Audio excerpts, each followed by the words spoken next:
Hi, I'm Kathy Angeron. And I'm Jennifer Perini, and we're with Brevard Cultural Alliance. Brevard Cultural Alliance is a designated local arts agency for all of Brevard County. We serve cultural organizations, artists, and do arts education programming in Brevard public schools, among lots of other things.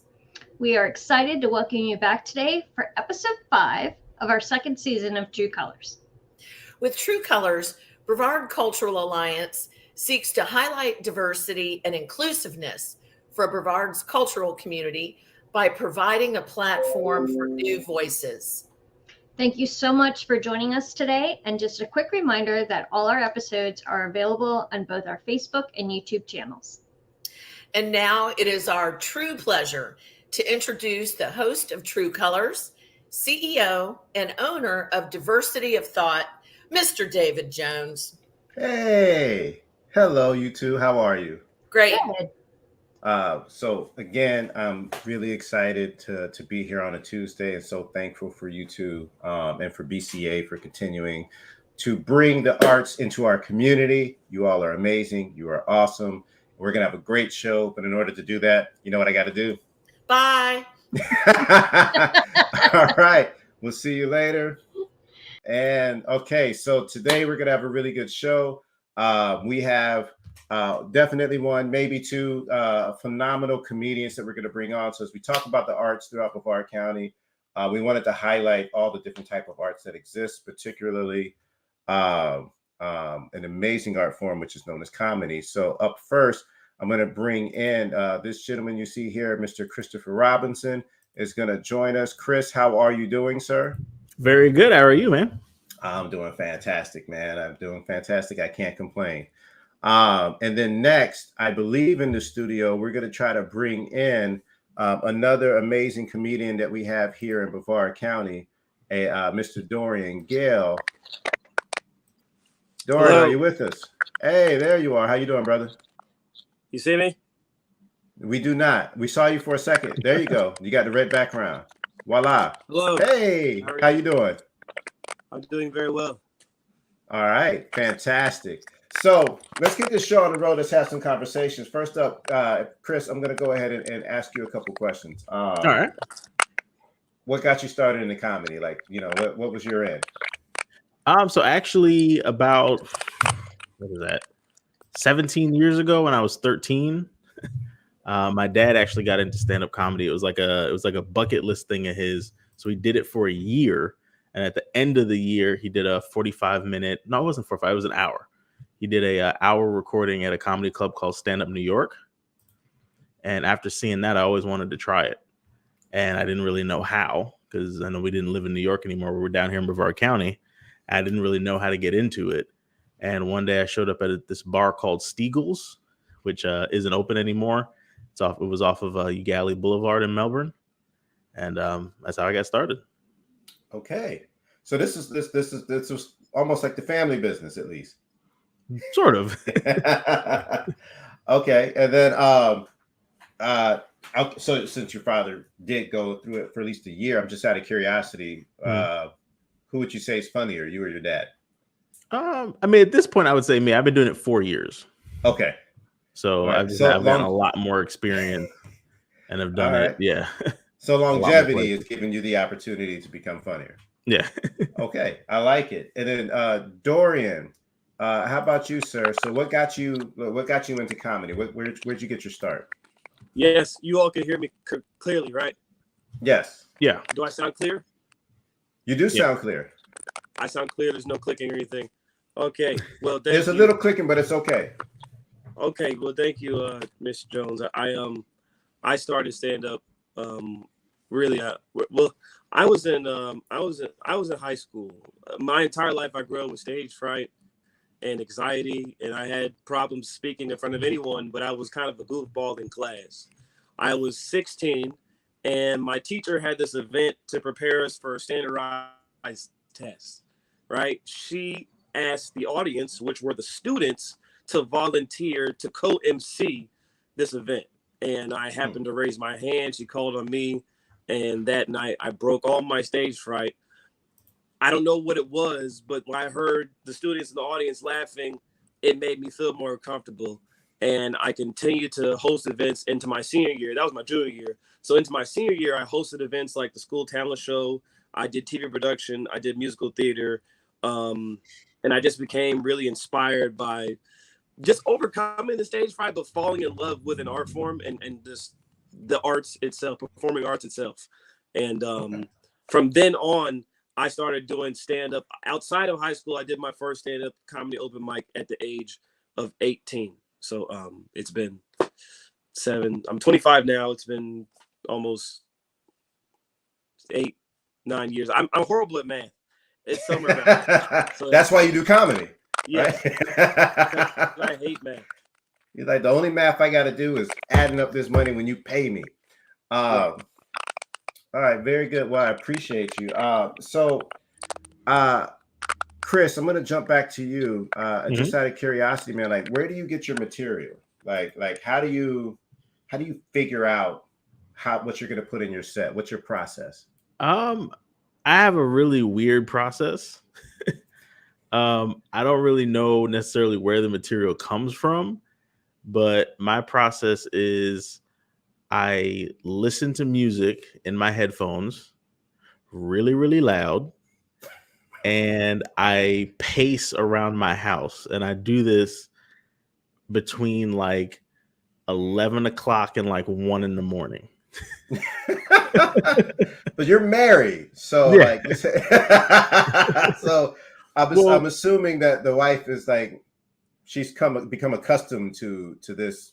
Well, no. So process. the reason why I do it that way is because I need to be alone in my own like headspace in order to be able to kind of write stuff and come up with stuff. So I do it with headphones, so she can. I'll do it late at night because she goes to sleep at like 9:30 or whatever. Once she's asleep, I'll get back up, put the headphones in, and walk around my house in the dark, and things will just kind of. I just kind of talk out loud, and things kind of just come that way. Okay, all right. Which is a weird process, but that's what. Hey, but listen, it's producing success, so we can't knock it. Yeah.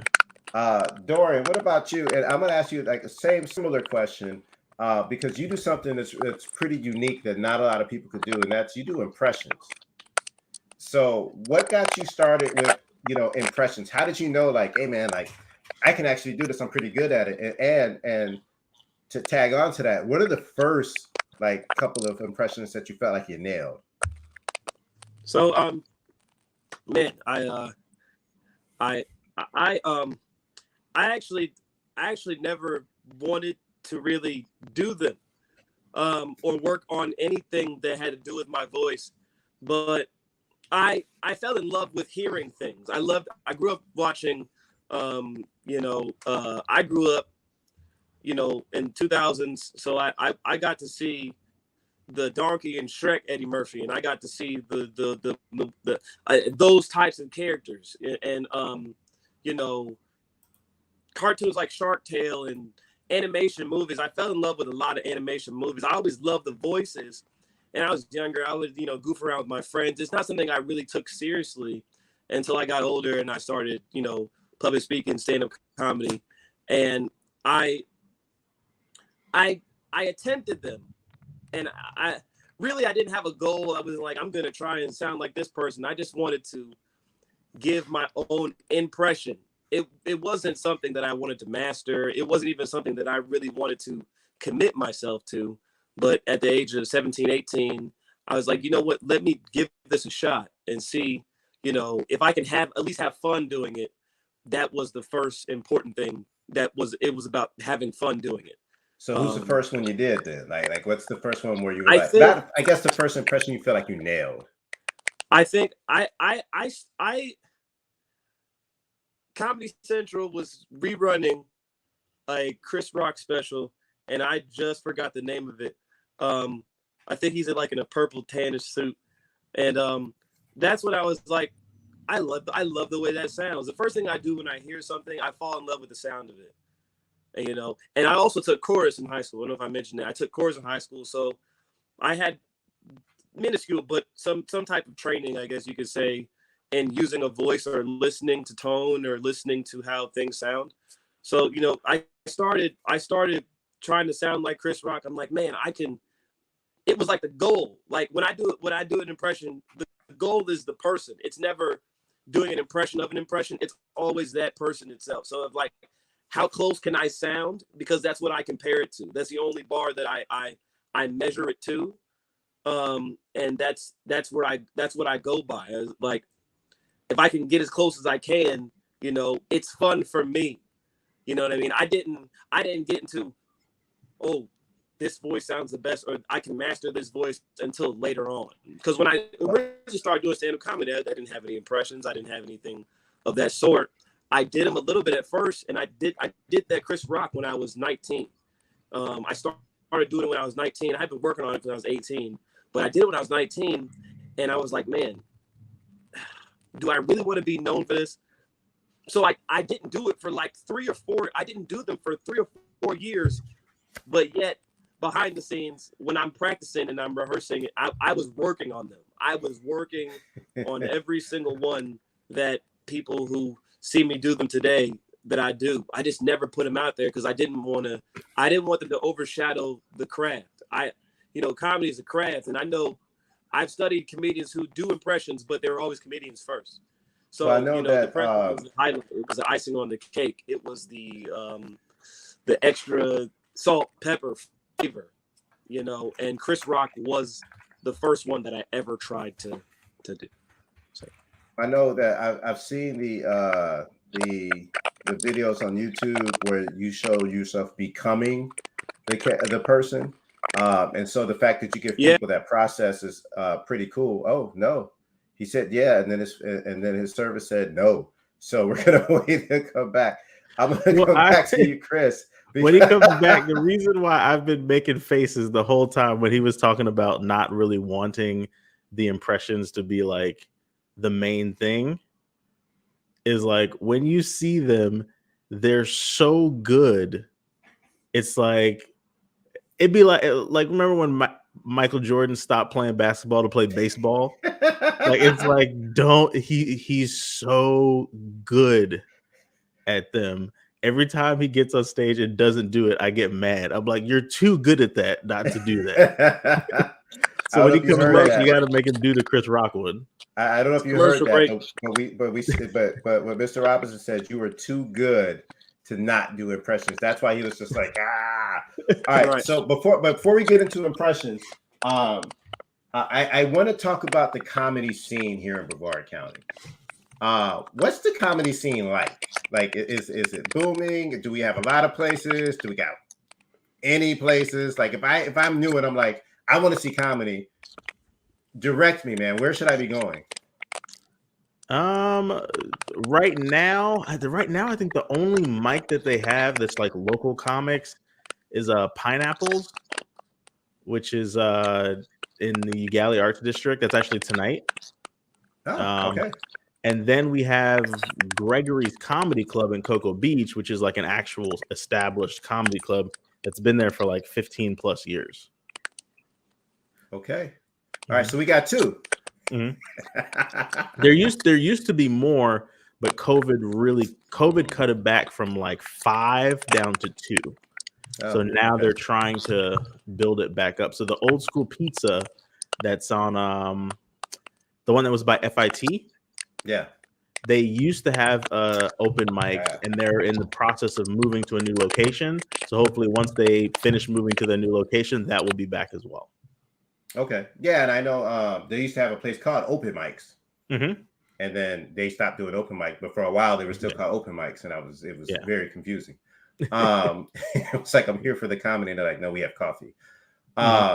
Okay, so what I want to do now is you did talk about where you get material and what's fair, what's not fair to use. And so I think right now all comedians are just like this because of an incident that happened on Sunday. And Dorian, I know you've been taking rightfully so advantage of the slap heard around the world. And so Absolutely. first, because they're both comedians, I just want to ask you, how do you feel about that situation that went down? And we're talking about Will Smith walking up stage and to Chris Rock.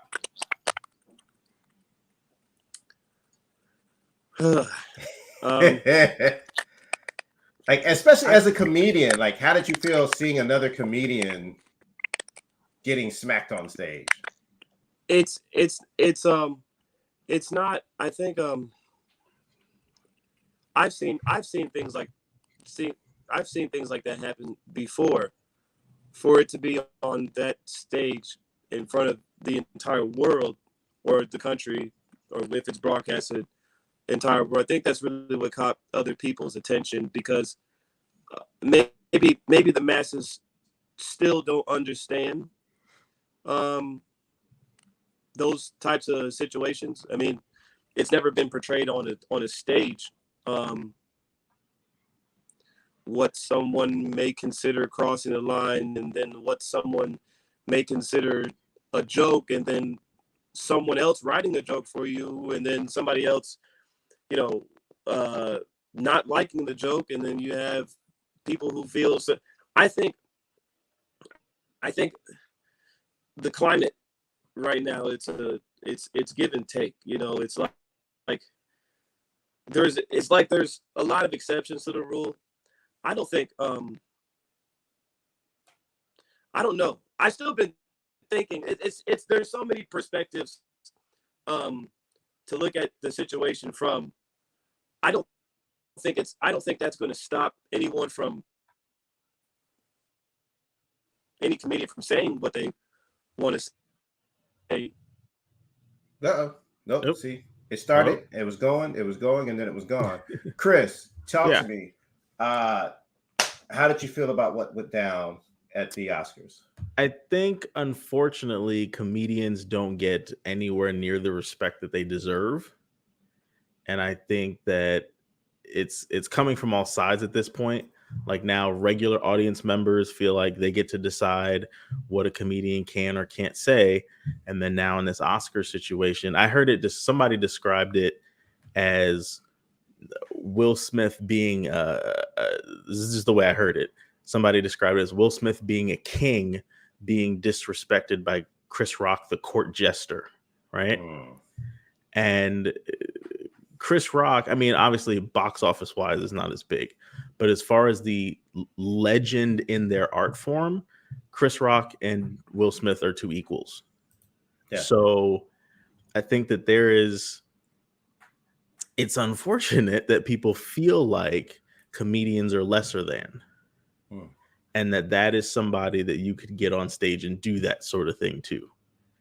And and you and I talked about this too, though, man. Like, there's no way he's doing that. If, like, one, Chris Rock's not a big dude. Yeah. So I think, like, he took this opportunity. It was just like, Will Smith's manhood has been being challenged over the last couple of years, and I think that he's looked at this as an opportunity to one up on a smaller guy and make himself look bigger.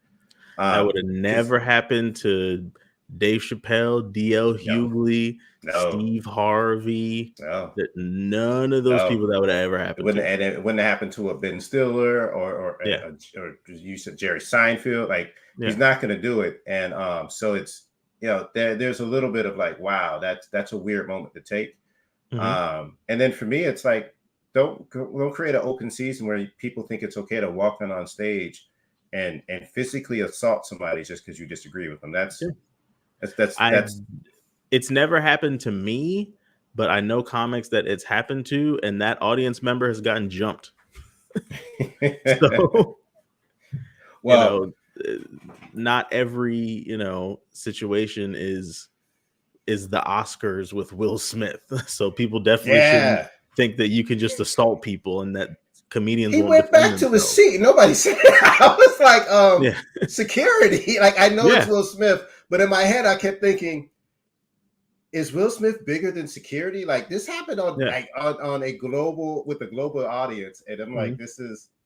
It feels like Will Smith is such a nice guy and has such a great reputation that as he was walking up on stage, nobody thought he was going to hit anybody. Like in a million years, I'm sure security was right there, but they just in a million years didn't think there's no way Will Smith's going to hit him. So let him walk up there and see what happens. They're probably going to do something funny.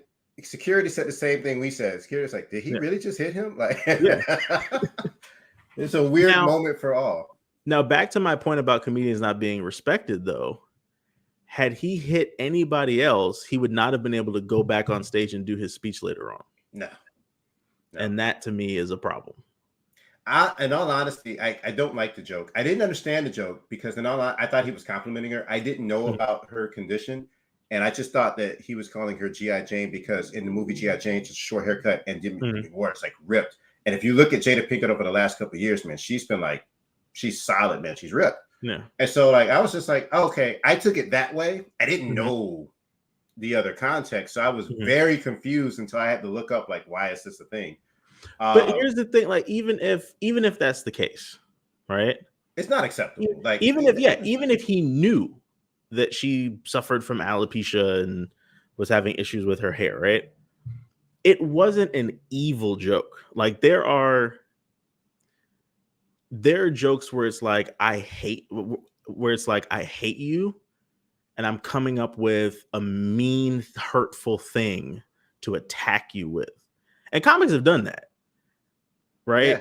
But that's not what that was. Even if it was in poor taste, that's not what that was. So to have that reaction, and it's kind of like what you said, as far as I'm concerned, Chris Rock got smacked for everything that has happened to Will Smith over the last like 3 years.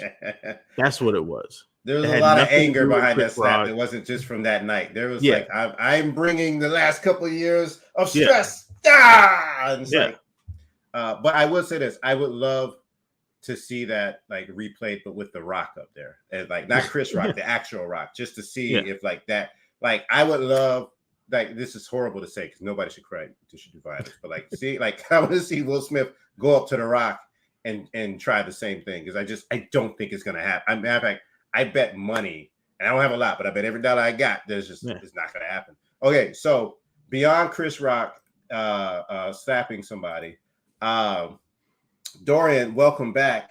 And here's what I want to do, man, because I've seen them, and so we're gonna I'm gonna put a name up on there, and once I put the name up, we'd love to get an impression of the person that we put the name up. Can we do that? Yes. Okay. You shook your head. Yes, that means you're with me. All right. So let's try. You guys sound really choppy because and that's only because I'm on the phone. I'm trying to get into my email to get the link that on my computer. No, it's okay, bro. Like I can hear you, man. So let's try Bernie Mac. Hear me, and I'm fine. As long as it doesn't affect, as long as my sound doesn't affect everybody else's sound. I know everyone is hearing what I'm hearing before I start. All of a sudden, it is you weren't sounding like a robot, but now you do sound like a robot. Are you guys hearing the same static I am? Yes. So I tell you what, before we do your impressions, if you can log off and come back on, I'm going to show a clip from one of Chris's specials, and then we'll come back and we'll do impressions. Okay. All right. So Chris, hi. How you doing?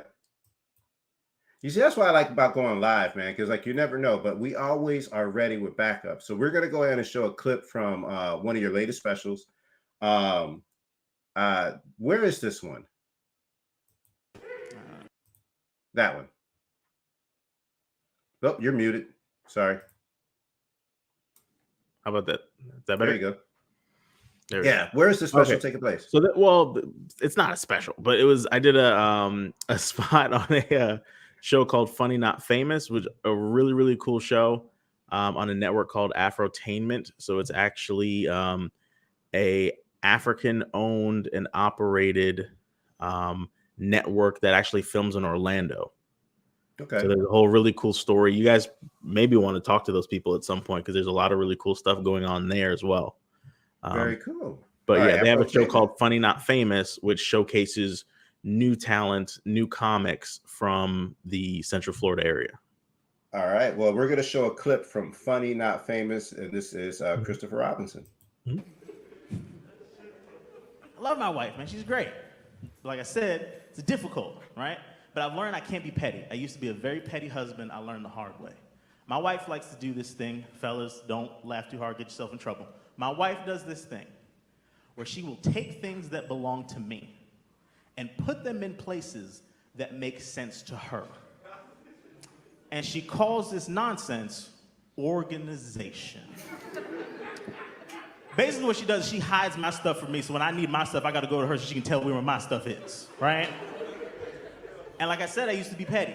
Used to be a very petty husband, and it backfired. One day, she came flying into the bathroom. She was furious. She was like, Chris, what did you do? I was like, what do you mean? She said, my makeup, all of my makeup is gone. And I was like, come on, babe. I put it in the shed next to the spray paint. I was just trying to help you get organized. I thought this was a service we were providing for one another. You know what I mean? So, do you get in trouble? Like, when does your wife come and watch and she's like, yay, or is she like, why are you putting our business out there in the world? No, because it's I know what stuff to put out there and what not to. So you have figured out, like, okay, I know what I can and I know what I need to stay away from. Yeah. You found that sweet spot. Mm-hmm. That is really good. Now you do have a special that is going to be dropping on Friday, right? You want to tell us a little bit about it? Yep. So it's an album with a company called Comedy Dynamics. So this is actually a huge opportunity for me. Comedy Dynamics is one of the largest producers of stand-up specials and albums in the world. I mean, they've produced things for D.L. Hughley, Jim Gaffigan, Bill Hicks, Alonzo Bowden, like just a bunch of huge stuff. They work with Kevin Hart on some of his projects. So I ended up actually getting a record deal to record my first album with them. And we did that back in January at the Orlando Improv. So that album is coming out on the 1st of April is when it's scheduled to come out. So just in a few days. Oh, man. And you know what? I'm mad, too, because I wasn't able to attend, but I heard that you absolutely crushed it. Like, I heard that it was fantastic. And we're going to go ahead and bring that up. So that's the 60-40 rule that drops on April 1st. Mm-hmm. And can you tell us again, like, where people can find that album? Yeah, so you can find it on Apple Music, on Spotify, on Sirius XM, on Pandora, pretty much all of the DSPs, the distributing platforms where you would get like podcasts and stuff like that. It should be available there. Okay, very cool. Mm-hmm. And I don't have Dorian back, but what I'm going to do is we're going to try something a little different. We'll see if we can make this come to life, because I'm going to try to bring up at least one of his videos from in the True Color Studios. Okay, yeah. And in that way, people get to see his amazing impressions. So, and I've never done this, so this is going to be like a first. That's first. Like, yeah, like it's going to be like, hey, let's find out if this can actually work. Let's see here. Nope. And I hope it does, because Dorian. It's weird that he's like here in Brevard. He's one of the best impressionists in the world, I swear. And he's getting national attention and recognition for these impressions. Yeah. And he's very humble about it, but it's amazing. So I hope this works. I hope it does too. We're gonna try again. Like I said, I have not done this before, where I just said, hey, I'm gonna pull this up and see if this works. Oh, wow. Okay. So listen, man, you never know. And you find things out and you say, wow, this is amazing what we can figure out how to make work. Now, it might be a little small, but this is his YouTube page. So I'm going to go ahead and pull it in. And then hopefully we get some audio with that as well. So let's try it. And he's been absolutely making a killing off of what you took place. Woo! Yeah. To my wife, my kids, thank you. The devil hits you with these hands. You know what I'm saying? I got in one little fight and my mother got scared. She got scared. And I hit Chris with these hands. I know how to take a slap and a joke. Okay, he slapped me so hard, I'm in the metaverse. Okay, he slapped me so hard, slavery came back. I mean, he slapped me so hard, it's gonna be another Great Depression. He slapped me so hard, gas prices went down. That wasn't Will Smith, that was Mike Larry. Oh Lord, I can't be telling jokes to Mike Larry. So and he's good, man. Like I've seen him just off the rip, man. Like somebody yells out Chris Tucker and he goes. And I think that the two of his most popular have been sorry, I'm just laughing because somebody just put OMG. He's really good. I think I've seen him do like Chris Tucker off the rip. I've seen him do Chris Rock now, obviously. Yeah. Chris Rock and the Will Smith he's been eating it up and rightfully so, man, because he does such a great impression of both of them. So you know what you might like, since you're into like comic books and stuff? He does an amazing Optimus Prime. Really? I swear it's dead on. It's the weirdest thing. Okay, so Optimus Prime, and it sounds exactly like the Michael Bay Transformers movies, Optimus Prime. Well, I tell you what, we are going to at some point we're gonna get him with a better computer, yeah, and better internet, and we're gonna bring him in, and we're gonna be like, hey, bro, we've already talked to you, and we love you, but we're just here for the impression. As a matter of fact, on a show that we are setting up where we're going to try to do our first verses here in Brevard County. Ooh, yay. I'm just going to have him come in and he's going to be a judge, but he has to be a different character for each time. Yes, each time that he's the judge. We're going to set that up because people need to see him live. If you can, Google Dorian Gale. And I'm telling you, man, you can check out all of his stuff. I'm going to put his name back up there. Boom. Yep. You can check him out. And then also, I am going to post your information of where people can find you. I'm going to copy that. I'm going to go to the comments. And I believe people should be able to click on those links. Yes, they are. So they can click on the links that I just put in the comments. If you want to see Christopher Robinson do his thing, you can check this out. That'll also be able to tell where he's going to be performing live. Do you have any live shows coming up before we get out of here? I have a couple shows. Oh geez, I wish I had my calendar in front of me. I know I have a show April 9th in, I think, Satellite Beach. And then later on in the month, I'm going to be down in, I think, Sunrise, Florida. But definitely follow on the social media. That's where I'll have all that stuff. Okay, so follow on social media. You'll be at Satellite Beach. If you drive there, drive slow because they will pull you over. Yeah. All right, so so thank you very much for joining us today, man, here on True Colors. Thank you for having me. I love watching your comedy, man. You're absolutely hilarious. And I will say this, for any organization that's watching, well, first, let me thank a few organizations. Thank you, Lead Brevard, for the organization that helped put this together last year. And thank you to the Space Coast Black Chamber of Commerce and to the Greater Palm Bay Chamber of Commerce for continuing to highlight and promote our program. Thank you so much. And of course, last but not least, the amazing Brevard Cultural Alliance, which is just absolutely brilliant at bringing the best of art to our county. If you are an artist in any way, shape, or fashion, you really should join and work with Brevard Cultural Alliance because it can only make you better, promise you. So I say all that to say, if you're an organization and you're having a gala or an award show or something of that nature, these are two individuals you may want to look into hiring, and you might want to get them now before they're too big. We got them here in Brevard County pretty soon. You're gonna be like, I wish I should, like, just think about it. Like he's gonna be like the next big. I'm trying to think. Nope. What's a non-controversial name I can say today? Comedian. He's gonna be the next big. Somebody who's not controversial comedian, and you want to say that guy hosted our award show like a year ago, and now look where he is. So make sure you reach out to these gentlemen. My name is David Jones. Thank you. We'll see you in 2 weeks. Thank you.